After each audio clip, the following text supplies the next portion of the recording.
Chioma's heart stopped as she pushed open the bedroom door of her father's Lagos mansion. There, tangled in silk sheets that cost more than most people's monthly salary, was her fiancé Emeka, with her own sister Adana. The same sister who was supposed to be her maid of honor in just 2 weeks. The same sister their father had always called his precious jewel. What would you do if you walked in on this? Hit like if you've been betrayed, and comment below where you're watching from. Emeka. Chioma's voice cracked like thunder in the opulent bedroom. Her wedding dress shopping bags crashed to the marble floor as Adana scrambled to cover herself, her perfectly manicured nails clutching the sheets. But Emeka just stared at Chioma with cold, calculating eyes. No shame, no apology, just the look of a man who'd been caught but wasn't sorry. Chichi, I can explain. Adana started, using the childhood nickname that now felt like acid on Chioma's ears. Explain what? Chioma's voice rose to a scream that echoed through the sprawling Ikoyi mansion. Explain how my own sister is sleeping with my fiancé in our father's house 2 weeks before my wedding. The sound of expensive Italian leather shoes on marble announced their father's arrival. Chief Aku Namdi burst through the door, his traditional Igbada flowing behind him like the wings of an angry eagle. At 65, he still commanded rooms with his presence, his wealth evident in every thread of his outfit, every gold chain around his neck. What is this noise in my... Chief Namdi's words died as he took in the scene. His 2 daughters, one naked and ashamed, the other fully dressed and heartbroken. The man who was supposed to marry one, caught with the other. But instead of the fury Chioma expected, she watched her father's face transform into something far worse. Disappointment. Not at Adana, not at Emeka, at her. Chioma, lower your voice, Chief Namdi said coldly. This is how you conduct yourself. Screaming like a market woman.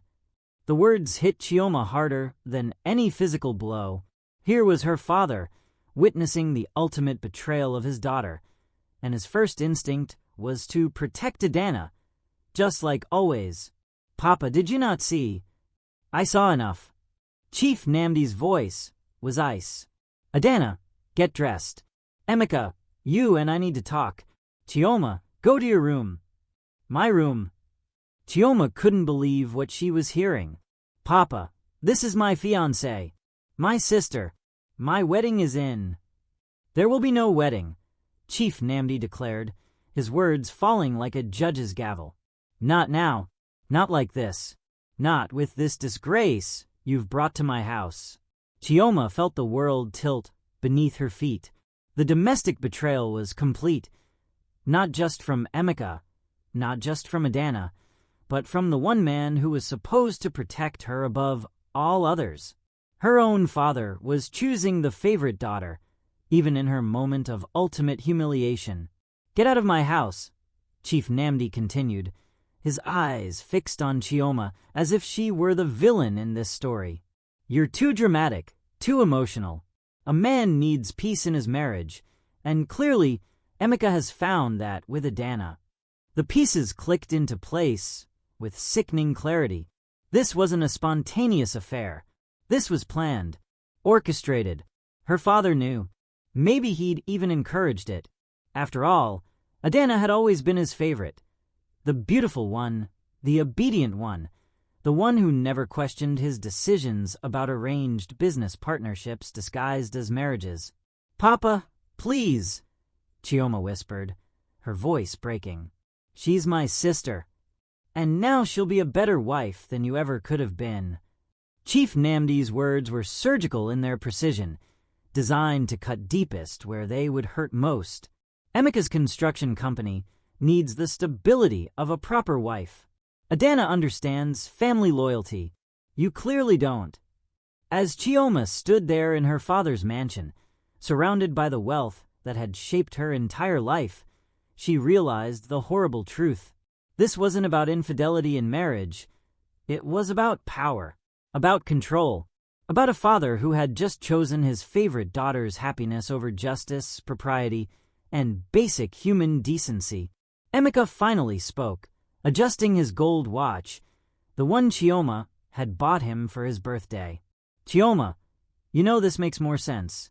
Adana and I, we connect on a different level. Different level? Chioma's laugh was bitter.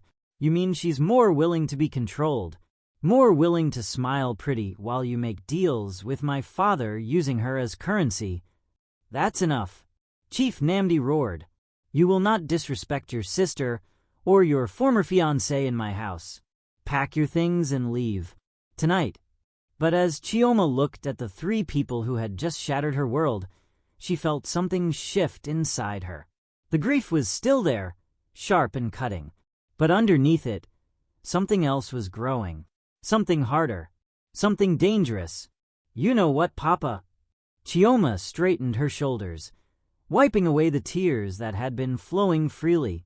You're absolutely right. I am different from Adana. I'm not willing to smile and be quiet while people betray me. I'm not willing to accept public disgrace without fighting back. She turned to face Emeka and Adana, her voice steady now, filled with a quiet promise that made them both shift uncomfortably. Enjoy each other, because I promise you this. By the time I'm done, everyone in Lagos will know exactly what kind of man you are, Emeka, and exactly what kind of father you are, Papa. As Chioma walked toward the door, her father called after her. You have nothing, Chioma. No money. No connections without me. You'll come crawling back within a week. Chioma paused at the doorway, not turning around. We'll see about that. But as she stepped into the hallway of the mansion that had been her home for 28 years, Chioma had no idea that her father's betrayal was even deeper than she imagined, or that Emeka and Adana's wedding was already being planned for the exact date that should have been hers. 3 days later, Chioma sat in the cramped one-bedroom apartment in Surulere that her childhood friend Kemi had offered her, staring at her phone as notifications exploded across the screen. Photos from her father's house, videos, WhatsApp messages spreading like wildfire through Lagos society circles. The engagement party announcement.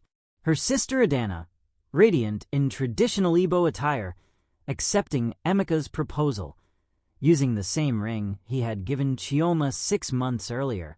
The same ring that had belonged to his grandmother. The caption made Chioma's stomach turn.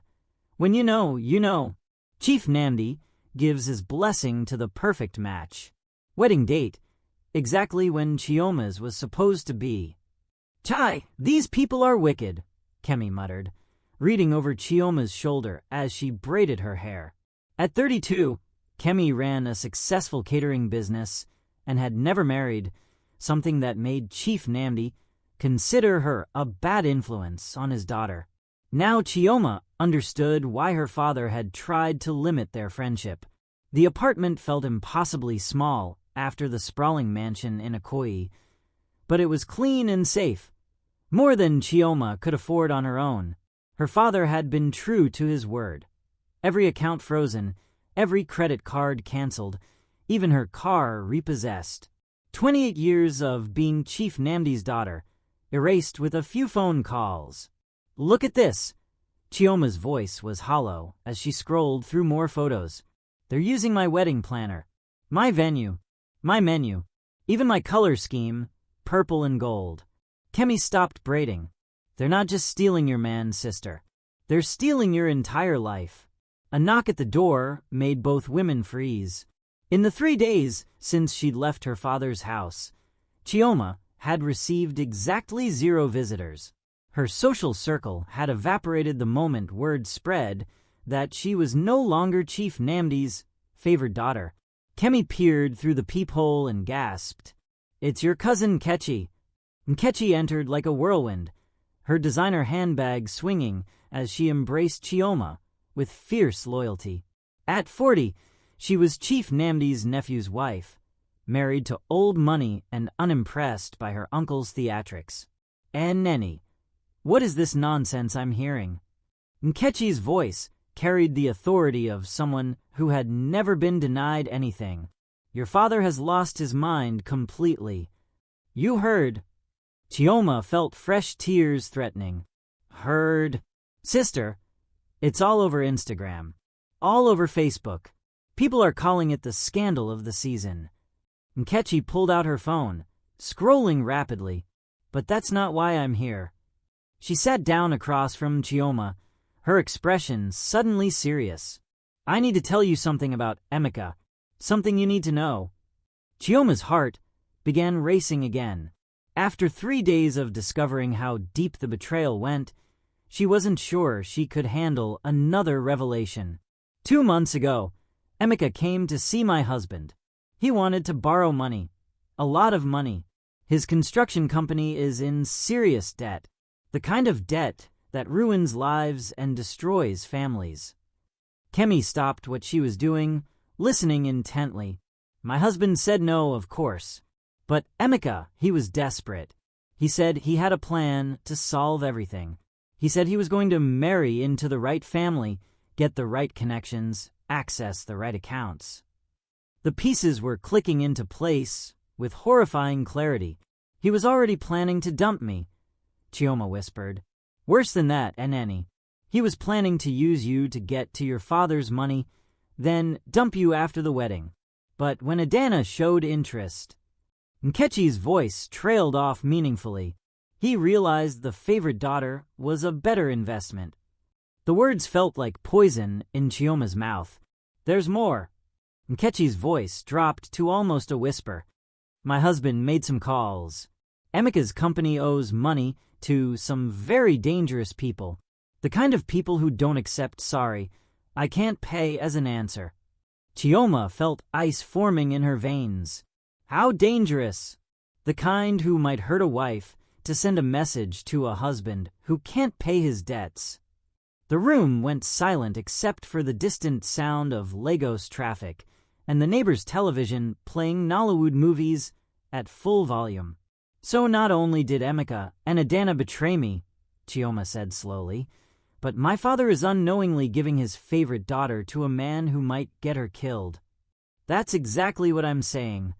Chioma stood up, pacing the small space like a caged animal.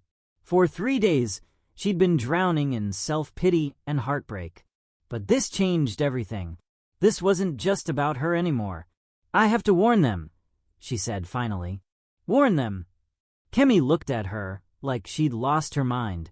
"After what they did to you? Adana is still my sister. Whatever she did, I can't let her walk into danger unknowingly." But Nkechi was shaking her head. "Chioma, I tried to warn your father yesterday. He hung up on me, said I was just trying to cause trouble because I'm jealous of his happy family. And Adana blocked my number after I sent her a message about Emeka's debts."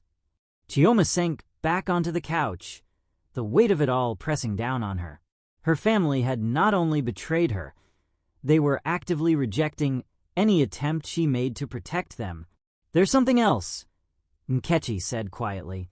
"The wedding is in 11 days, and my husband heard that Emeka's creditors are planning to make their move right after the ceremony.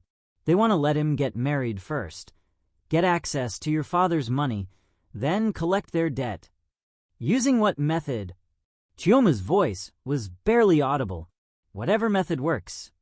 As the full scope of the situation became clear, Chioma felt something she hadn't expected, a strange sense of purpose. Her father and sister had chosen their path. They'd rejected her warnings and cut off her attempts to help. But that didn't mean she had to sit by and watch innocent people get hurt. It also didn't mean she had to let Emeka get away with destroying 2 families. "Nkechi," Chioma said suddenly, "your husband still has connections in the business community, right?" "Of course.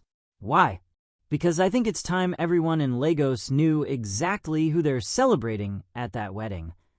But as the 2 women began discussing plans, none of them noticed the figure watching from the street below or the photos being taken of everyone who entered and left Kemi's apartment building. The morning of what should have been her wedding day, Chioma stood in the offices of Lagos Business Tribune, the city's most respected financial newspaper. Across from her sat Adebayo Okafor, the investigative journalist whose exposés had brought down 3 major companies in the past year. "You're sure about these documents?" Adebayo asked, studying the financial records Nkechi's husband had helped Chioma obtain through his business contacts. "Every page." Chioma's voice was steady now, the trembling of the past week replaced by cold determination. "Emeka's company has been running a Ponzi scheme for 18 months. He's taken deposits for construction projects that will never be built, used new investor money to pay old debts, and forged bank statements to hide the losses." Adebayo whistled low. "This is serious fraud. We're talking about millions of naira, hundreds of families who've lost their life savings. And in 6 hours, he's going to marry into one of Lagos's most powerful families, giving him access to even more money to steal." The journalist looked up from the documents. "Why bring this to me? Why not go to the police?" Chioma had expected this question, because the police can be bought, but public humiliation, public disgrace, in front of all Lagos society, that can't be undone. "And your sister? She's innocent in all this." The question cut deep, but Chioma had wrestled with this for days. Adana made her choice. She chose to betray me, chose to steal my fiancé, chose to ignore warnings about his character. She's an adult who made adult decisions, but the families he's defrauded, they deserve justice. Adebayo nodded slowly. "We can have this online in 2 hours. Front page of tomorrow's print edition. But you understand what this means for your family. My family destroyed themselves the moment they chose money over loyalty." As Chioma left the newspaper office, her phone buzzed with a text from a number she didn't recognize. "Stop digging, or your sister pays the price. This is your only warning." Her blood ran cold. Emeka's creditors were watching her. Somehow, they knew about her investigation, but it was too late to stop now. Back in Ikoyi, the Namdi mansion buzzed with wedding preparations. Adana sat in her childhood bedroom, surrounded by bridesmaids she'd stolen from Chioma's original wedding party, as a team of makeup artists transformed her into the perfect bride. "You look beautiful, Eneni," her mother whispered, adjusting the traditional coral beads around Adana's neck, the same beads that had been meant for Chioma. "Mama, do you think—" Adana started, then stopped. "Think what, my daughter? Do you think we were too harsh with Chichi?" The question hung in the air like incense. Chief Namdi's wife, Ngozi, had been notably quiet during the past 2 weeks, going through the motions of wedding preparation without her usual enthusiasm. "Your sister made her bed, Adana. She chose pride over family harmony." But Adana could hear the doubt in her mother's voice, could see it in the way she avoided eye contact, the way her hands trembled slightly as she arranged the wedding jewelry. "Besides," Ngozi continued, "your father says Chioma has been spreading lies about Emeka, trying to ruin your happiness out of jealousy." Lies. The word echoed in Adana's mind as she stared at her reflection. But were they lies? The past 2 weeks, she'd noticed things about Emeka, the way he answered his phone in another room, the expensive gifts that didn't match his claimed financial situation, the pressure he put on their father to move up the wedding date. "Mama, what if?" A commotion downstairs interrupted her thoughts. Raised voices, her father's angry tone, carrying up the marble staircase. "What do you mean, investigation? What kind of investigation?" Through the window, Adana could see wedding guests beginning to arrive, the cream of Lagos society, dressed in their finest traditional attire, bearing gifts, and ready to celebrate. The same people who would be talking about this wedding for months. Her phone buzzed. A WhatsApp message from her cousin Nkechi. "Check Lagos Business Tribune online." Now, with shaking fingers, Adana pulled up the website. The headline hit her like a physical blow. Groom accused of massive fraud hours before high society wedding. The article was devastating. Photos of families who had lost money, bank documents showing impossible debt, a timeline that proved Emeka had been planning to use marriage as a business strategy, not a romantic commitment. But the worst part was the final paragraph. Sources close to the investigation report that the groom specifically targeted the Namdi family, viewing marriage to either daughter as a solution to his mounting debts. When one sister proved too independent, he simply switched to the more compliant option. Compliant. The word burned. "Adana!" Her father's voice boomed up the staircase. "Come downstairs." Now. She found chaos in the main parlor. Chief Namdi was on 3 different phone calls simultaneously, while Emeka sat in the corner, his face ashen, staring at his own phone. Wedding guests milled around awkwardly, unsure whether to leave or pretend they hadn't seen the news. "Papa, is it true?" Adana's voice was barely a whisper. "It's lies." Chief Namdi shouted, ending all 3 calls at once. "Your jealous sister has orchestrated this whole thing. She's trying to destroy our family's reputation because she couldn't accept that Emeka chose you." But when Adana looked at Emeka, she saw the truth in his eyes. Guilt, panic, the look of a man whose carefully constructed web of lies was unraveling in real time. "Emeka, tell me it's not true." He couldn't meet her eyes. "Adana, it's complicated. Business is complicated. But what we have, that's real. What we have." Adana felt something breaking inside her chest.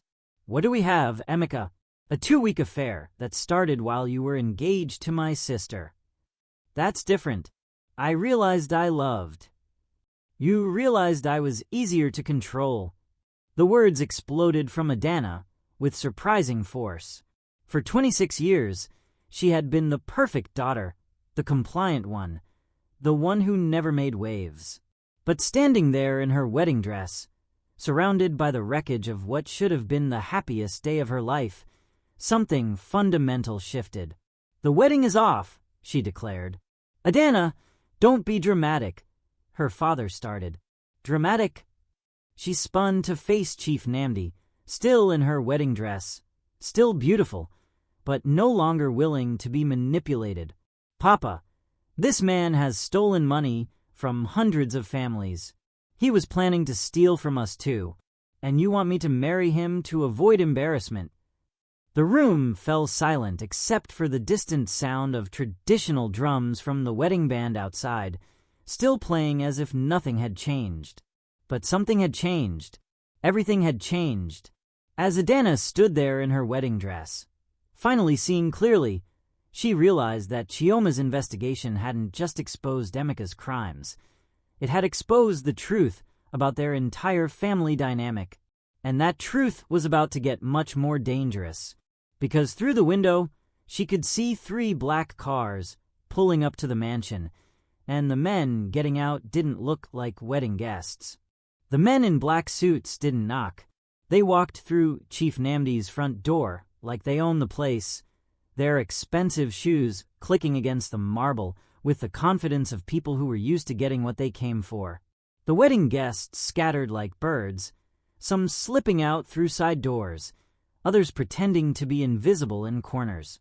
"Emeka Okafor," the tallest man called out, his voice carrying the kind of authority that made everyone in the room freeze. "We need to talk." Chief Namdi stepped forward, still trying to maintain control. "Excuse me, who are you? This is a private residence, and today is payday," the man interrupted, not even glancing at Chief Namdi. His eyes were fixed on Emeka, who had gone pale as death. "Your son-in-law owes our organization 12 million naira, plus interest, plus penalties for late payment." The number hit the room like a bomb. Even by Lagos standards, 12 million naira was serious money, life-changing money. "Kill you if you don't pay money." "There's been a misunderstanding," Chief Namdi said, but his voice lacked its usual commanding tone. "My daughter isn't married yet. This man isn't my son-in-law, but he will be in." The man checked his expensive watch. "About 2 hours, which makes him family, which makes his debts your problem." Adana felt the world tilting around her. Still in her wedding dress, she watched her father realize the same thing she had. Emeka hadn't just been planning to use marriage to access their money. He'd already promised it to people who collected debts with violence.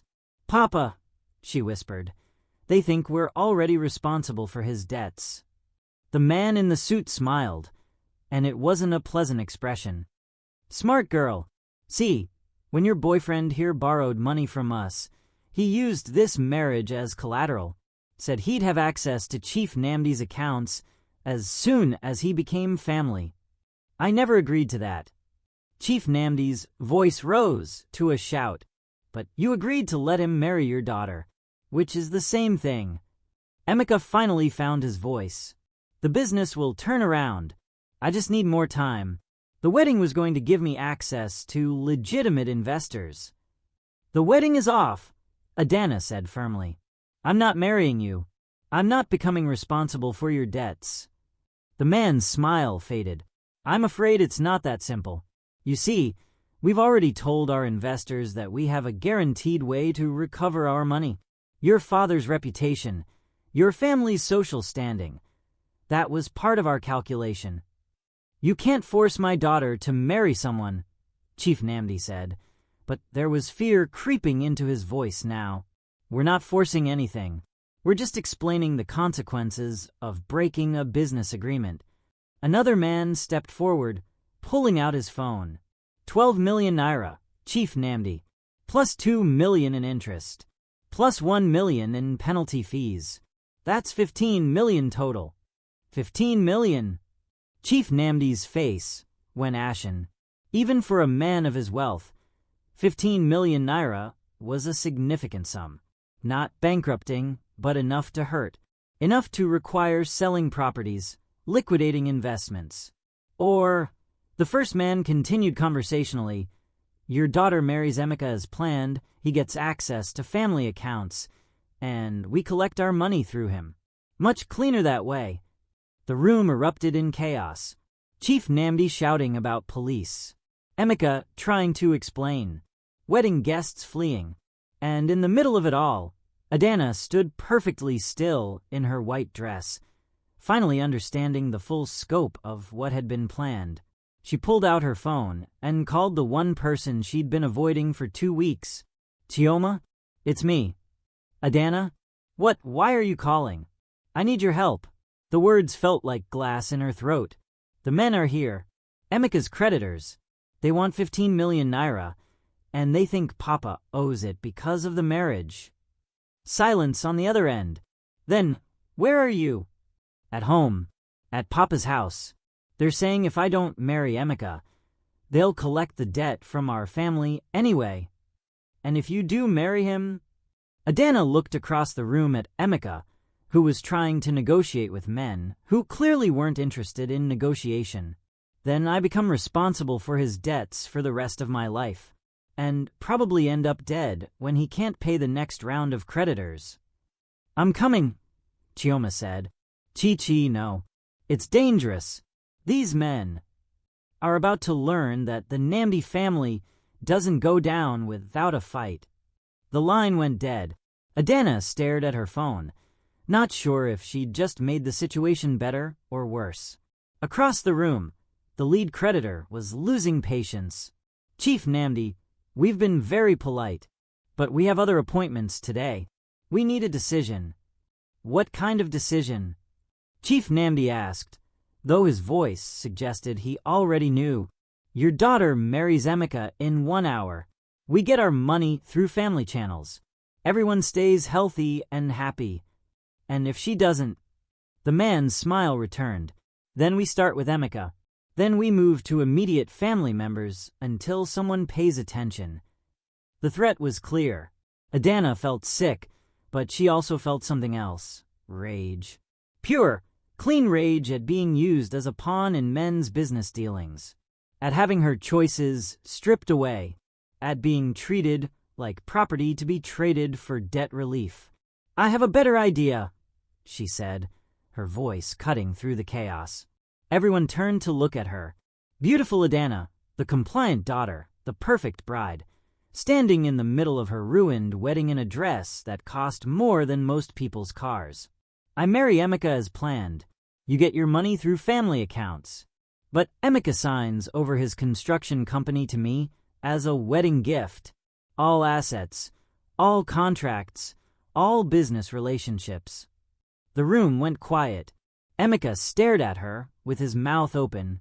"If I'm going to be responsible for his debts," Adana continued, her voice steady and cold, "then I want control of the business that created them. Every bank account, every project, every client relationship, everything. It was a brilliant move, and everyone knew it. If Emeka signed over his company, Adana could liquidate everything, pay off the debts, and divorce him immediately. She'd lose money, but she'd be free. If he refused to sign over the company, it would prove to everyone, including the creditors, that he'd never intended to be an honest husband." But the lead creditor was shaking his head. "Clever girl, but it doesn't work that way. See, we don't just want our money back. We want ongoing access to your family's wealth. Emeka is our inside man, and he stays that way." The front door slammed open with such force that it cracked against the marble wall. Every head in the room turned as Chioma strode in, no longer the heartbroken woman who'd been thrown out 2 weeks earlier. She was dressed in a sharp business suit, her hair pulled back severely, and she moved with the confidence of someone who held all the cards. Behind her walked 2 men in police uniforms and another man in an expensive suit carrying a briefcase.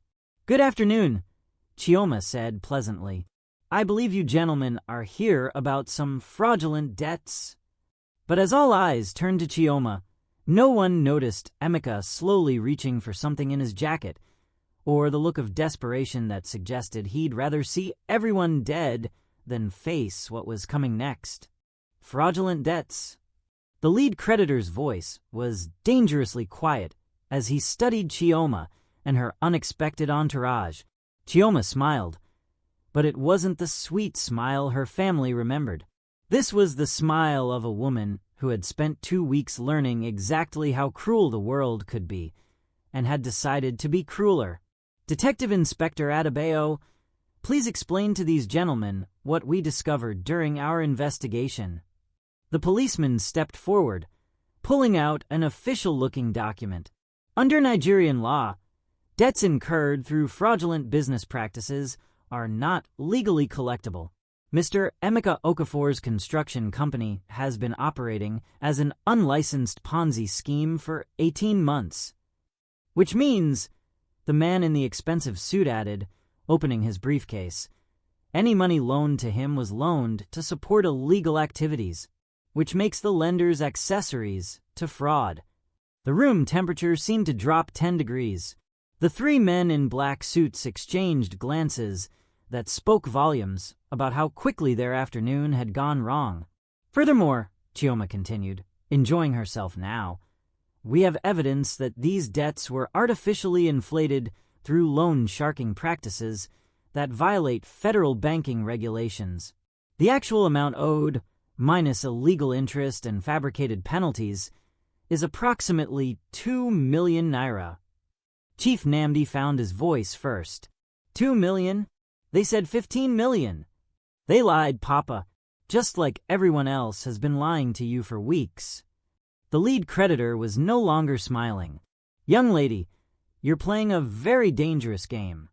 "No," Chioma's voice was steel. "You played a dangerous game when you decided to use my sister as leverage for fabricated debts. When you threatened my family. When you assumed we were too ignorant or too scared to fight back." She turned to address the room, her voice carrying to every corner. "Ladies and gentlemen, let me introduce you to Detective Inspector Adebayo from the Economic and Financial Crimes Commission and Mr. Chukwuma from the federal high court. They're here to serve arrest warrants." The wedding guests who had lingered began moving toward exits, but Detective Adebayo held up a hand. "I'm sorry, but this is now a crime scene. No one leaves until we've taken statements." Emeka, who had been frozen in place, suddenly sprang into action. "This is insane. Chioma, you're just jealous that I chose your sister over you. Is that what you think this is about?" Chioma's laugh was bitter. "Emeka, I stopped caring about you the moment I realized what kind of man you really are. This isn't about winning you back. This is about protecting innocent people from a predator." She pulled out her phone, scrolling to a recording app. "Would you like to hear the conversation I recorded 2 days ago? When you called me drunk and explained exactly how you planned to steal from my family." Emeka's face went white. "You're bluffing."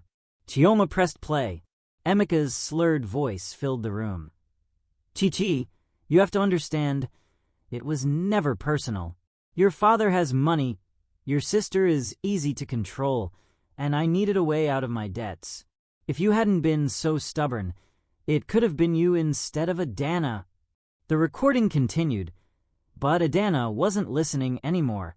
She was staring at Emeka with a mixture of disgust and something that might have been pity. All her life, she'd been told she was the pretty one, the sweet one, the one who would make a good wife because she didn't cause trouble. "Easy to control," she said quietly, and everyone in the room heard it. "Adana, he was drunk. He didn't mean—" Chief Namdi started. "He meant every word, Papa." Adana's voice was growing stronger. "And you know what? He was right. I have been easy to control, easy to manipulate, easy to convince that keeping quiet and looking pretty was the same thing as being valuable." She began walking toward Emeka, still in her wedding dress, still beautiful, but no longer willing to be anyone's pawn. "But you made one crucial mistake." "What mistake?" Emeka asked, backing away from her. "You assumed that because I was easy to control, I was stupid. You assumed that because I didn't ask questions, I wasn't paying attention." Adana smiled, and for the first time since childhood, she looked exactly like her sister. "You assumed wrong." She pulled out her own phone, scrolling to a series of photos.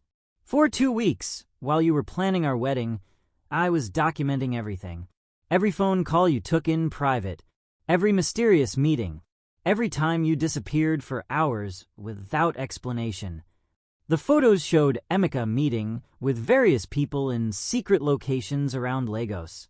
Restaurants, hotel lobbies, parking garages. The timestamps proved he'd been conducting business throughout their entire engagement, business he'd never mentioned to her or her father.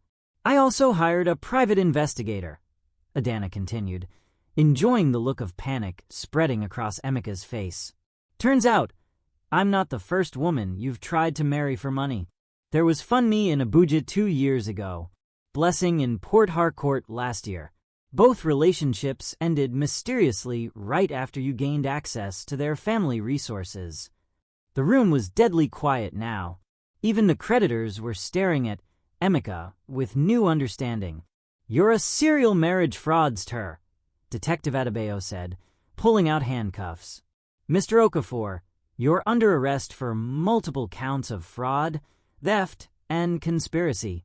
But as the detective moved toward him, Emeka pulled out a small pistol from his jacket. Several people screamed, including some of the wedding guests who were still trapped in the room. "Nobody move." Emeka's voice cracked with desperation.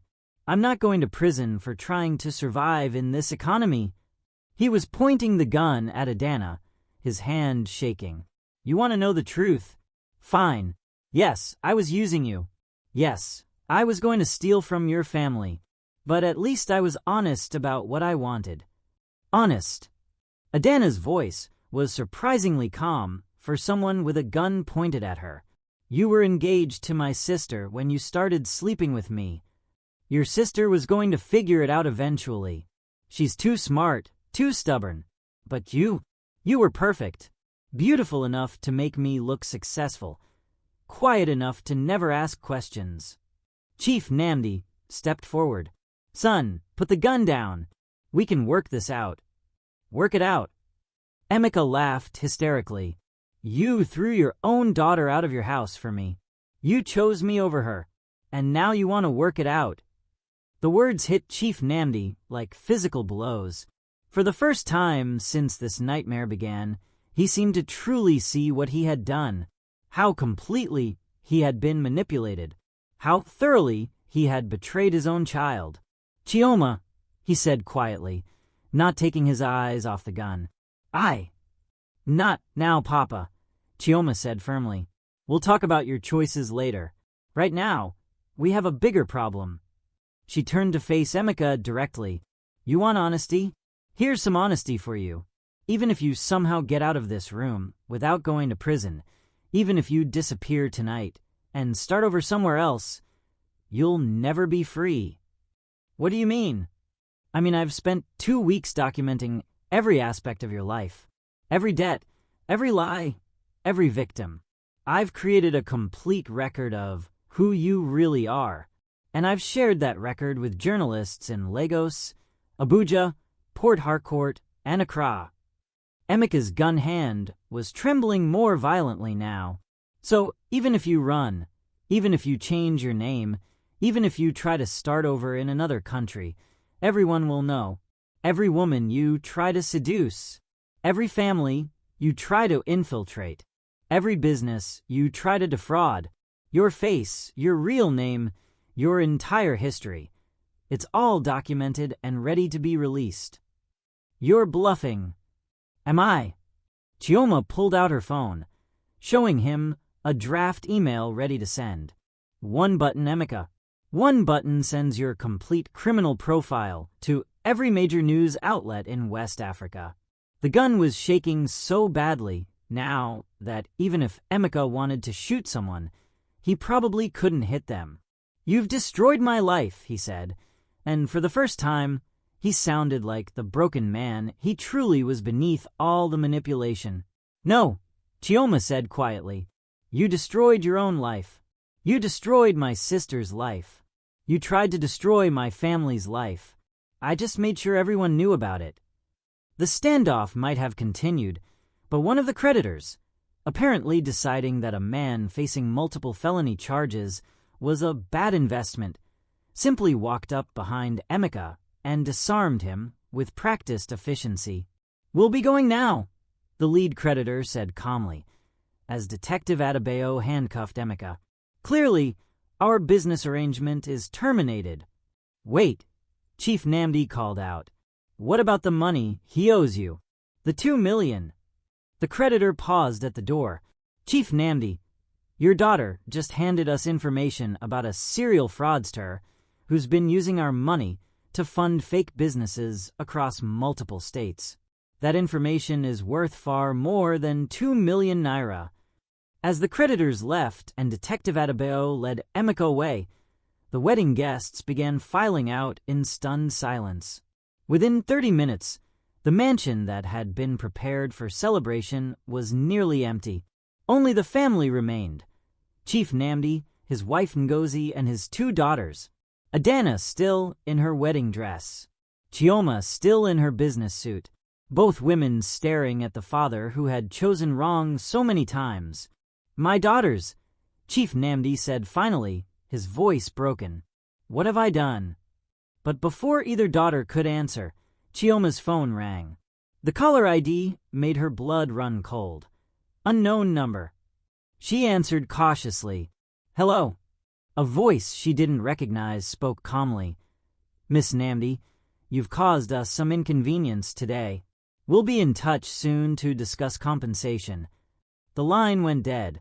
Chioma looked at her family, all of them finally together, but possibly in more danger than ever. Because sometimes when you win one battle, you discover you're actually fighting a war. The threatening phone call changed everything. 3 days later, Chioma sat in the sparse security office of a private investigation firm in Victoria Island, studying surveillance photos that made her stomach churn. The images showed her father's mansion, Kemi's apartment building, even her mother's church, all being watched by different men at different times. "How long has this been going on?" she asked Ibrahim Sani, the former police detective who now ran Lagos's most discreet security firm. "Based on our counter-surveillance, at least 2 weeks, probably longer." Ibrahim's weathered face was grim as he spread more photos across his desk. "These aren't Emeka's original creditors. This is something bigger." "Bigger how?" "Your investigation didn't just expose Emeka's fraud. It exposed a network. Emeka was small-time, a front man for people who prefer to stay invisible." Ibrahim pointed to one of the surveillance photos. "This man has been photographed outside every location connected to your family. His name is Victor Okoro, and he specializes in collecting debts that regular courts can't touch." Chioma's blood ran cold. "What kind of debts?" "The kind where the original lenders have bigger problems than missing money. When you destroyed Emeka's operation, you didn't just cost them 2 million naira. You cost them their entire Lagos operation." The office door opened, and Adana walked in, no longer the compliant sister, but still moving with the careful grace of someone who'd spent her whole life being watched. Behind her came Chief Namdi, looking older than his 65 years. "Did you find out who's been following us?" Adana asked without preamble. Ibrahim nodded toward the photos. "Your family has attracted the attention of a money laundering operation that used Emeka's construction company to clean funds from drug trafficking, illegal mining, and kidnapping ransoms." Chief Namdi sank into a chair. "Drug trafficking? In my family?" "Not in your family, Papa," Chioma said quietly, "but connected to it. When Emeka borrowed money to fund his fake construction projects, he was borrowing from people who needed legitimate businesses to hide illegal profits." "Which means," Ibrahim continued, "when you exposed his fraud, you didn't just ruin one con man. You destroyed a money laundering pipeline that handles millions of dollars every month. The weight of it settled on all of them like heavy fabric. They weren't just dealing with wedding drama or domestic betrayal anymore. They were dealing with organized crime. What do they want?" Adana's voice was steady, but Chioma could hear the fear underneath. "Compensation, a new pipeline, or revenge?" Ibrahim's tone was matter-of-fact. "Maybe all three." Chief Namdi looked up sharply. "Revenge. You embarrassed them, made them look weak. In their business, reputation is everything. They can't let a civilian family destroy their operation without consequences." Chioma felt the familiar anger rising, not the hot rage of betrayal, but the cold fury of someone who'd had enough. "So what are our options?" "Run. Hide. Pay them whatever they demand." Ibrahim paused. "Or fight back." "How do we fight people like this?" Ibrahim smiled for the first time since they'd arrived. "Very carefully, and with better information than they have." He pulled out a thick folder. "I've been investigating this network for 6 months, ever since they killed a client of mine who got too close to their operation. I have bank records, communication intercepts, evidence of at least 15 major crimes." "Why haven't you gone to the police?" "Because half the police force is on their payroll." Ibrahim's expression was grim. "But I've been waiting for the right opportunity, the right motivation." Adana leaned forward. "What kind of motivation?" "The kind where innocent people are threatened. The kind where a family fights back not just for themselves, but for everyone else these criminals have hurt." Chief Namdi shook his head. "This is too dangerous. We should pay whatever they want and disappear." "Papa," Chioma said quietly, "they don't want money. They want control. They want to use our family, our reputation, our business connections as a new front for their operation." "How do you know?" "Because that's what they did with Emeka. And when we're done being useful, They'll eliminate us just like they were planning to eliminate him." The room went silent as the full implications sank in. "There's something else," Ibrahim said quietly. "Victor Okoro has been asking questions about both your daughters. Personal questions about their routines, their friends, their vulnerabilities." The temperature in the room seemed to drop. Chief Namdi's hands clenched into fists. "What kind of questions?" "The kind that suggest they're not just thinking about financial compensation." Adana and Chioma exchanged glances. For all their conflicts, all their betrayals and reconciliations, they were still sisters. And someone was threatening their safety. What would fighting back look like? Chioma asked. Ibrahim opened another folder. "We exposed the entire network. Not just to newspapers this time, but to international authorities. The FBI, Interpol, the UK's National Crime Agency. These people hide behind Nigerian corruption, but they can't hide from international law enforcement. And in the meantime, while we're gathering evidence, you become very hard targets to reach." Chief Namdi looked confused. "What does that mean?" "It means you don't live in that mansion anymore. You don't follow predictable routines. You don't go anywhere alone. And you don't trust anyone who hasn't been vetted by my security team." "For how long?" "For as long as it takes." Chioma looked at her family. Her father who had betrayed her, her sister who had stolen her fiancé, her mother who had chosen silence over justice. 3 weeks ago, she would have walked away and let them face the consequences of their choices alone. But sitting in that office, looking at surveillance photos of her family being stalked by killers, she realized something fundamental about herself. She couldn't abandon people she loved, even when they'd abandoned her first. "I'm in," she said firmly. Adana nodded. "Me too." Chief Namdi looked at his daughters. Both of them strong, both of them angry, both of them willing to fight for their family despite everything that had happened. "What do we do first?" he asked quietly. Ibrahim smiled grimly. "First, we disappear. Tonight, before Victor Okoro realizes that his surveillance targets have become hunters." But as they began planning their next move, none of them noticed the small listening device that had been planted in Ibrahim's office 3 days earlier, or the fact that every word of their conversation was being transmitted to the very people they were planning to destroy. The war was about to begin in earnest. The safe house was a modest apartment in Ikeja, chosen specifically because it was the kind of place the Namdi family would never voluntarily choose to live. No marble floors, no gold fixtures, no staff. Just 3 bedrooms, basic furniture, and bulletproof windows that looked like regular glass. Chioma stood at one of those windows at 3 a.m., unable to sleep, watching the empty street below. Behind her, she could hear her father pacing in his room and her sister crying quietly in hers. 3 weeks ago, they had been preparing for a wedding.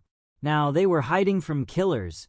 Her phone buzzed with an encrypted message from Ibrahim. "Victor Okoro just burned down your father's construction office. Message is clear. They know you're not backing down." She texted back, "Any casualties?" "Night security guard is in the hospital with smoke inhalation. They made sure he survived to deliver the message."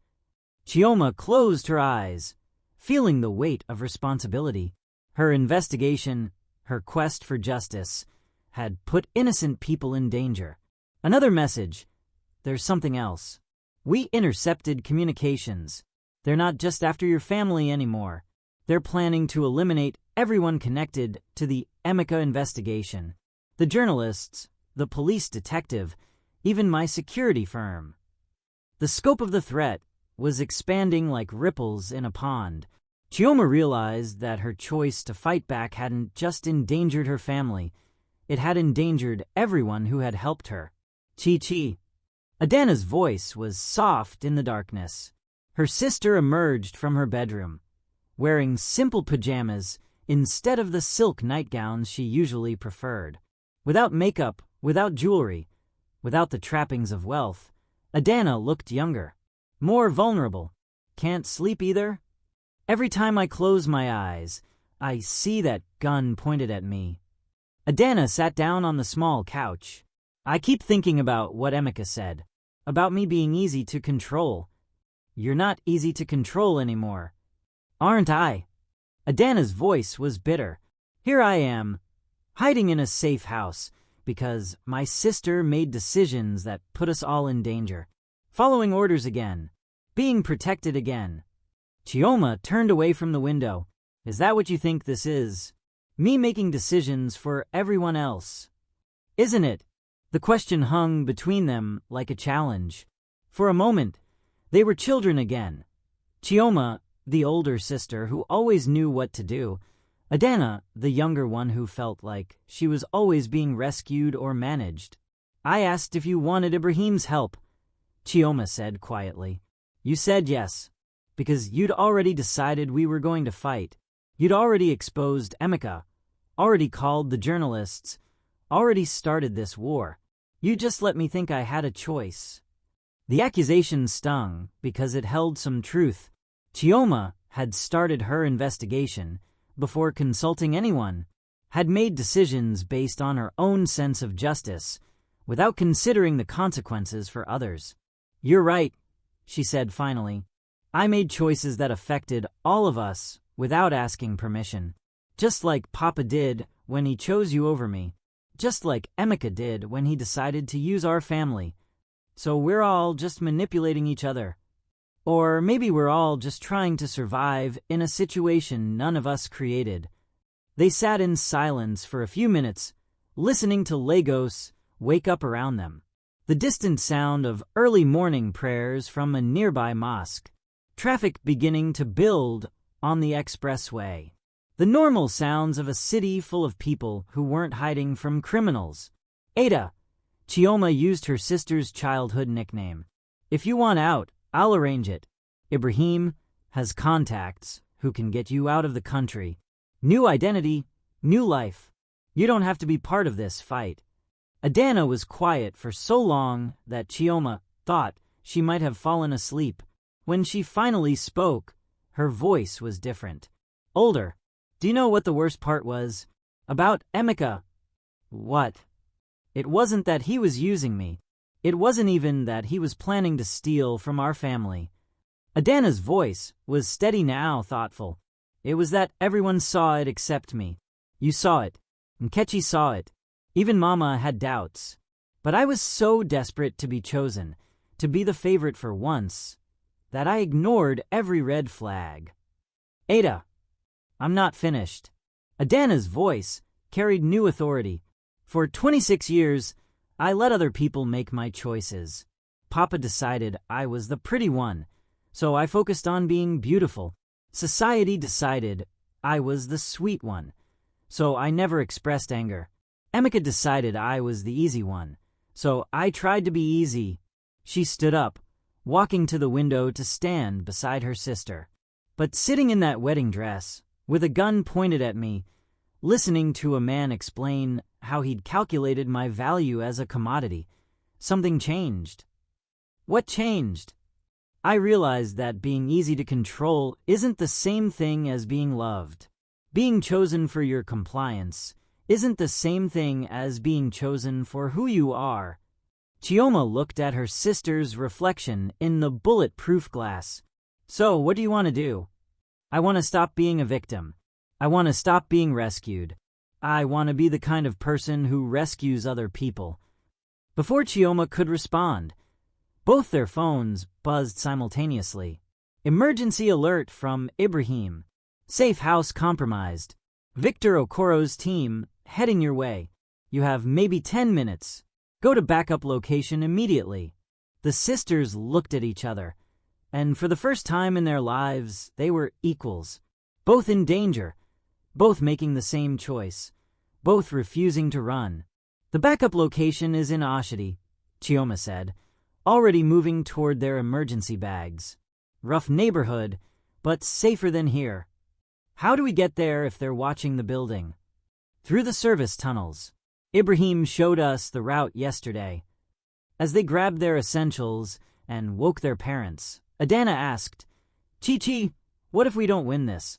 What if they're too powerful? Chioma paused in packing their emergency documents. Then at least we'll know we fought back. At least we won't wonder what would have happened if we'd been brave. And if we do win, then we'll have learned something important about who we really are when everything else is stripped away. They could hear vehicles pulling up outside. Too many vehicles, moving too quietly for a normal early morning in Acadia. Time to go, Chioma whispered. As the sisters led their parents through the service tunnels beneath the apartment building, neither of them knew that their movements were being tracked by satellite, or that Victor Okoro had been planning this chess move for 3 days. But they were about to learn that sometimes when you think you're being hunted, you're actually being herded toward exactly where your enemies want you to go. The backup location was a trap. Chioma realized it the moment they emerged from the service tunnels into the Ashadi safe house and saw Ibrahim tied to a chair in the center of the room, blood streaming from his nose, his eyes wide with warning. Welcome to the real negotiation. Victor Okoro's voice was calm, almost pleasant, as he stepped out from behind the kitchen counter.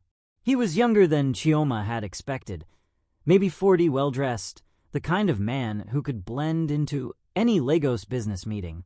The kind of man you'd never suspect was a killer. Behind him stood 3 other men, all armed, all positioned to prevent any escape through the doors or windows they'd just used. Mr. Okoro, I presume, Chief Namdi said, trying to maintain some dignity even as his hands shook. Chief Namdi, such a pleasure to finally meet in person. Victor's smile was genuine, which somehow made it more terrifying. Your daughters have caused me quite a bit of inconvenience. We can pay you whatever. Chief Namdi started. Papa, stop. Chioma's voice cut through his plea. She was studying the room, looking for weapons, exits, anything that might give them an advantage. He doesn't want money. He wants something else. Victor clapped slowly. Very good, Chioma. You've learned to think strategically. I appreciate that in an opponent. What do you want? Adana asked. Her voice was steady, and Chioma realized her sister wasn't cowering or trying to look harmless. She was analyzing the situation just as carefully. I want to offer you a partnership. The word fell into the room like a grenade. Partnership. Chioma's voice was flat. Your investigation destroyed one revenue stream, but it also demonstrated something valuable. Your family has the intelligence, the social connections, and the ruthlessness to be very useful to my organization. Victor began pacing around the tied-up Ibrahim, casual and conversational. Think about it. Chief Namdi, you have construction contracts throughout Lagos. Perfect for moving money and materials. Chioma, you've proven you can manipulate media and law enforcement. Adana, your social connections could open doors we've never been able to access. You want us to work for you, Adana said slowly. I want you to become us. Full partners, profit sharing, protection for your family. All you have to do is forget about justice and start thinking about survival. Chief Namdi stepped forward. And if we refuse? Victor's smile faded. Ibrahim here has been explaining to me all the evidence you've gathered, all the international contacts you've made, all the plans you've been developing to expose my network. He pulled out a tablet, showing them surveillance footage of people they recognized. The journalist who had published Emeka's story, the detective who had arrested him, the lawyers who had helped with the investigation. 12 people, Chief Namdi. 12 people who trusted your daughter's quest for justice.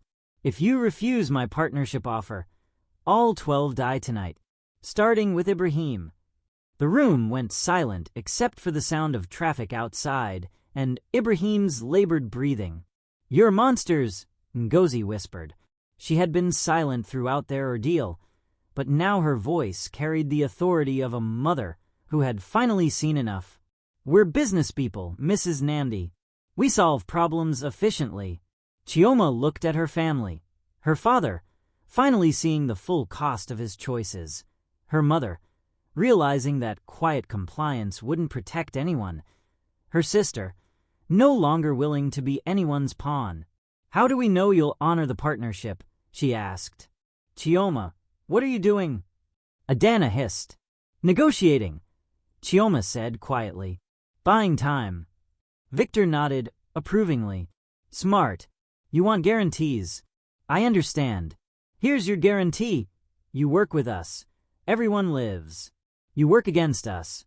Everyone dies. Simple business logic." And Emeka? Emeka was a liability. Sloppy, emotional, unreliable. You, on the other hand, have proven you can be surgical when necessary. Chioma felt sick, but she kept her voice level. "What would partnership look like? Your father's construction company becomes our new money laundering operation. Clean, legitimate, family-run. Chioma, you handle media relations, making sure the right stories get published and the wrong stories disappear. Adana, you become our social coordinator. High society events where we can meet clients and partners in respectable settings." It was a well-thought-out plan that would use all their strengths, while keeping them completely under Victor's control. "And our first assignment?" Adana asked. Victor looked pleased that both sisters were engaging with his proposal. "Actually, you've already completed it. The investigation you did on Emeka, we're going to use that same methodology to destroy 3 of our competitors, publicly disgrace them, expose their operations, drive them out of Lagos." "You want us to do to other people what we did to Emeka," Chioma said slowly. "Exactly, except this time, you'll be working for the winning side." The full horror of it settled over them. Victor wasn't just recruiting them as partners. He was turning them into weapons against other families, other innocent people, who would become collateral damage in criminal power struggles. "We need time to discuss this," Chief Namdi said. "Of course. You have 30 seconds. As the family huddled together for their fake consultation, Chioma whispered quickly, "When I say now, everyone drop to the floor." "Chi-Chi, what are you?" "Trust me. Just once, trust me." She had noticed something Victor hadn't. Ibrahim's bonds were loose, not untied, but loose enough for him to work free if he had the right distraction. And she had seen him testing the ropes when Victor wasn't looking directly at him. More importantly, she had noticed the small mirror positioned on the wall behind Ibrahim, angled perfectly to show him what was happening behind him. Someone had positioned that mirror deliberately. Ibrahim wasn't just a prisoner. He was bait in a trap that was about to spring. "Time's up," Victor announced. "What's your decision?" "Our decision," Chioma said clearly, "is that you underestimated us." "What do you mean?" "Now," Chioma shouted. As the family hit the floor, Ibrahim threw off his loose ropes and rolled behind the overturned table where he had hidden weapons earlier.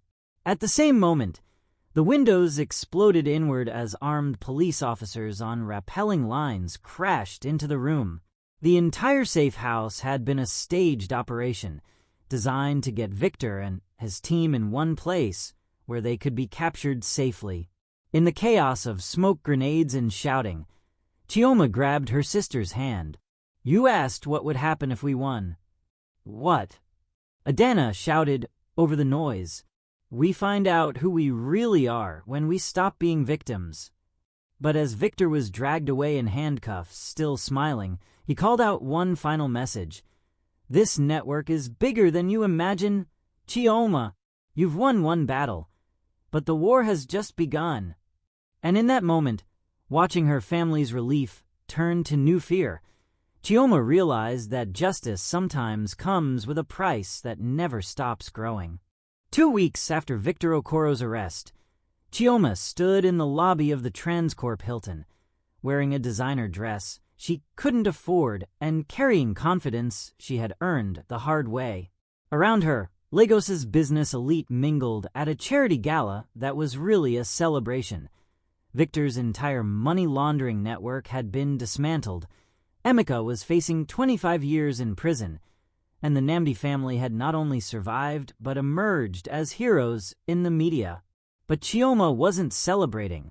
"You look troubled, sister," Adana said, approaching with 2 glasses of champagne.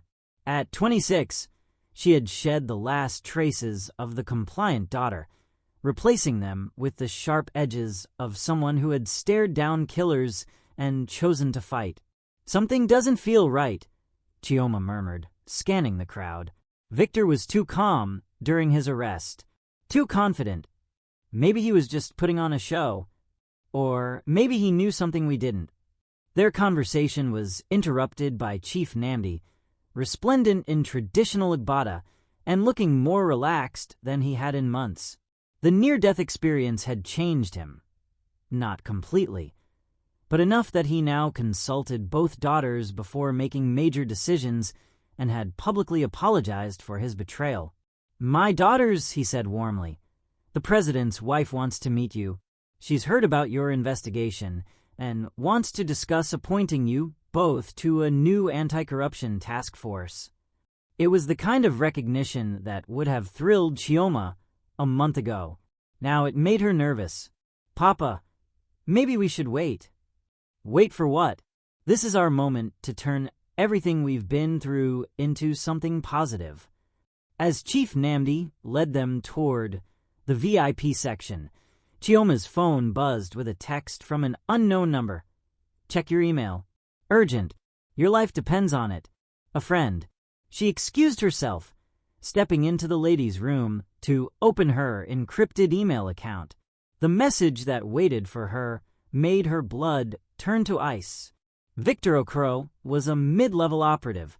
The real power behind the network is someone you've met, someone you trust, someone who's been watching your family for years, waiting for the right opportunity. Tonight's gala isn't a celebration. It's a recruitment event.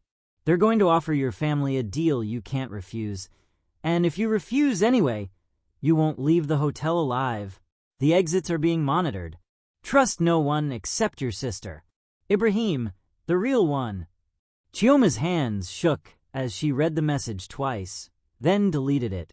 If this was really from Ibrahim, it meant the Ibrahim who had helped them escape Victor was an imposter, which meant they had never been rescued.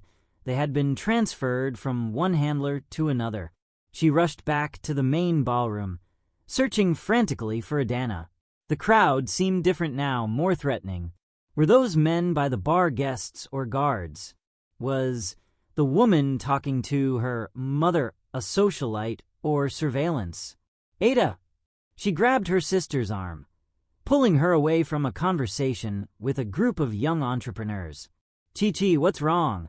You look terrified. We need to leave. Now. This whole thing is a trap." "What are you talking about?"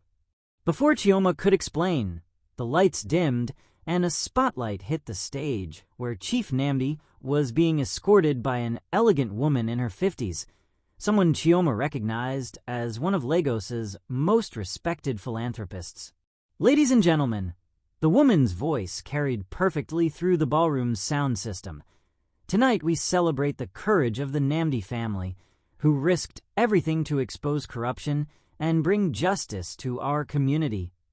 Applause filled the room. Chief Namdi beamed under the spotlight. "But more than that," the woman continued, "we celebrate the beginning of a new partnership.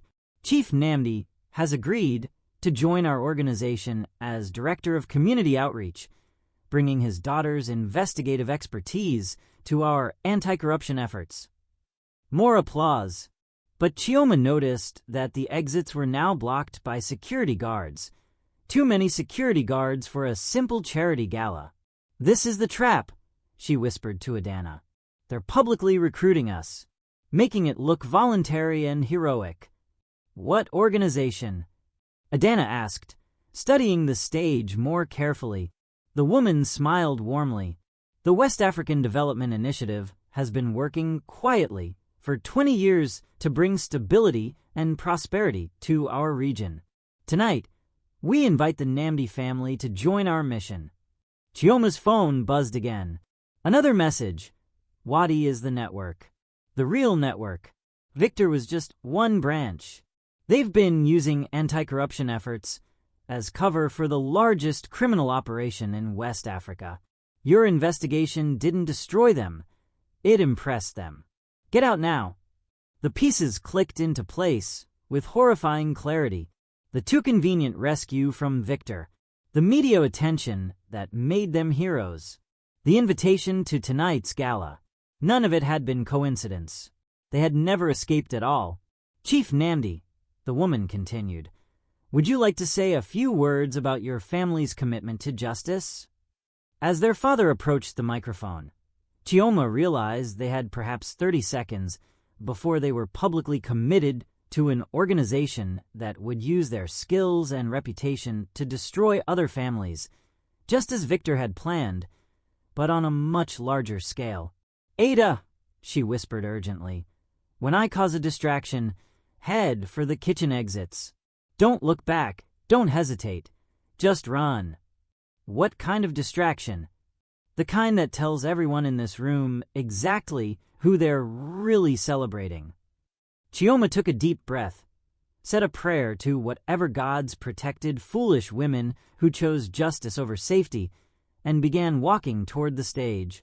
Excuse me, she called out, her voice carrying over the crowd.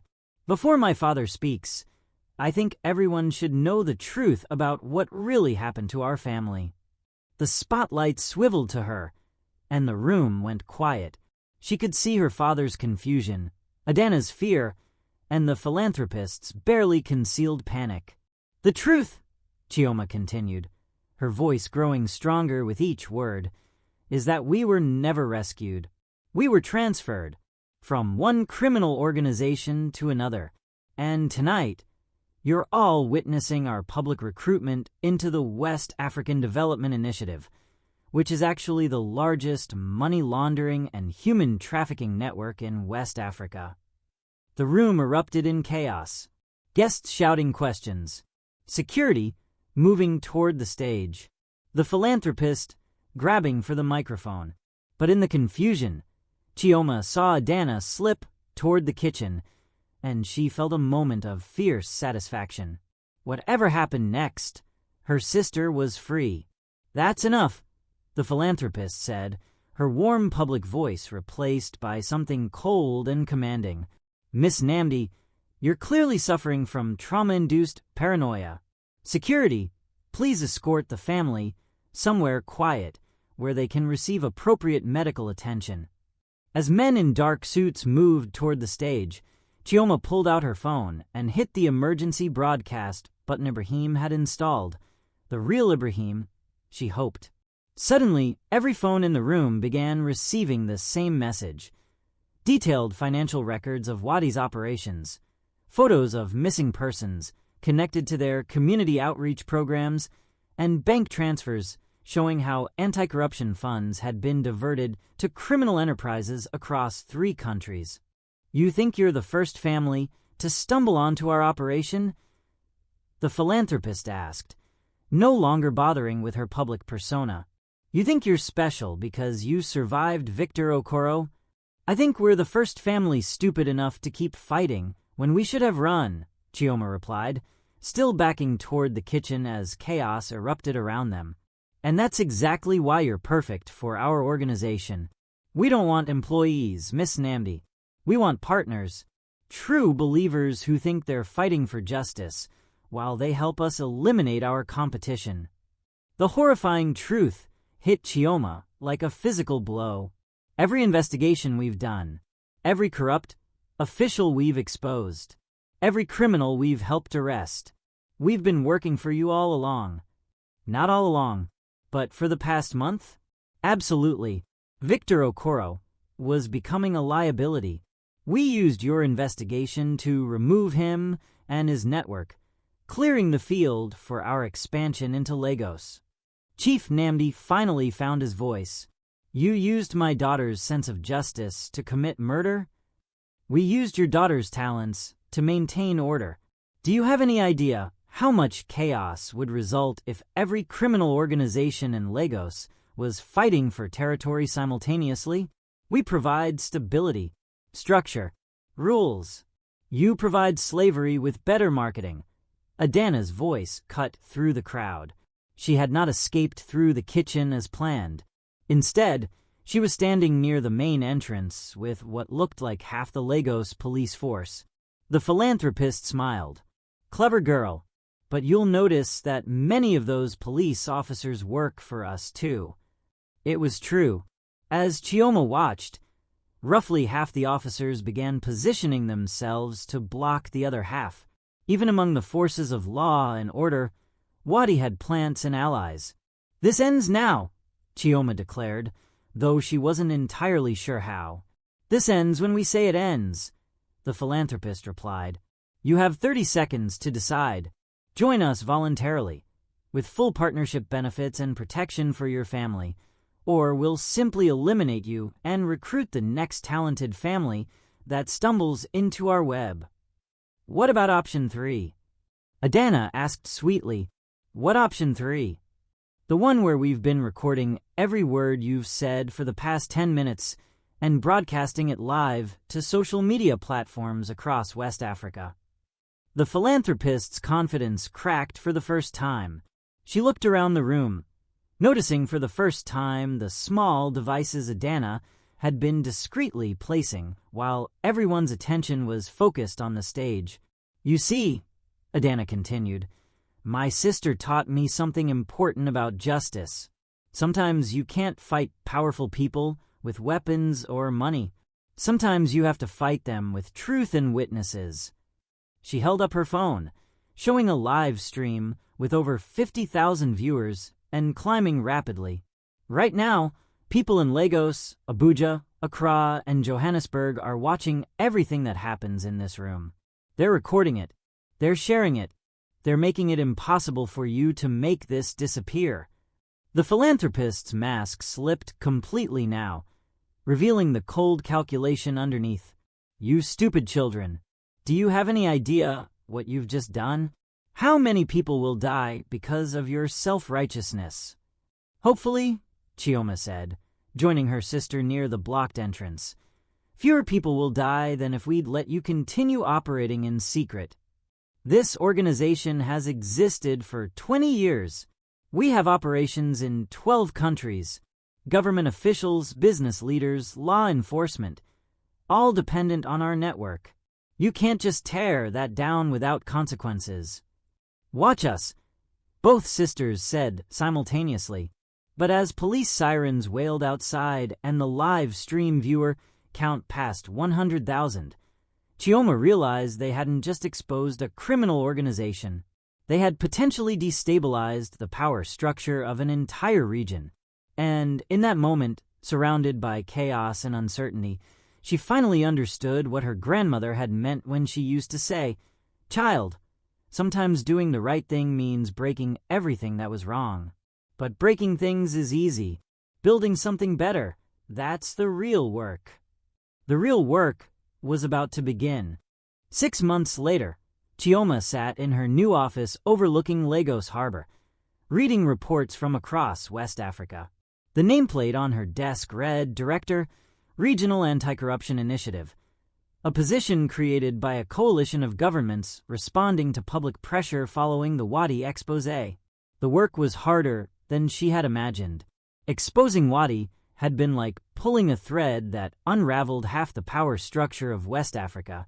Government officials had been arrested in 4 countries. Business leaders had fled to countries without extradition treaties. 3 separate military coups had been attempted by people trying to fill the power vacuum. But slowly, carefully, new structures were being built. Clean structures, transparent structures, the kind of institutions that could survive public scrutiny. "Sister, you look tired," Adana said, entering the office with coffee and the easy confidence of someone who had found her calling.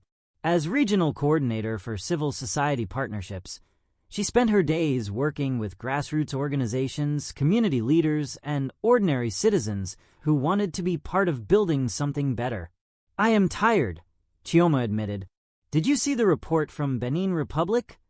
The one about the Wadi cell that's still operating, or the one about the community groups that form their own anti-corruption monitoring system?" "Both. It's the same pattern everywhere. We destroy one criminal network, and 3 community organizations spring up to fill the space. But we also discover 2 more criminal networks we didn't know existed." Adana settled into the chair across from her sister's desk.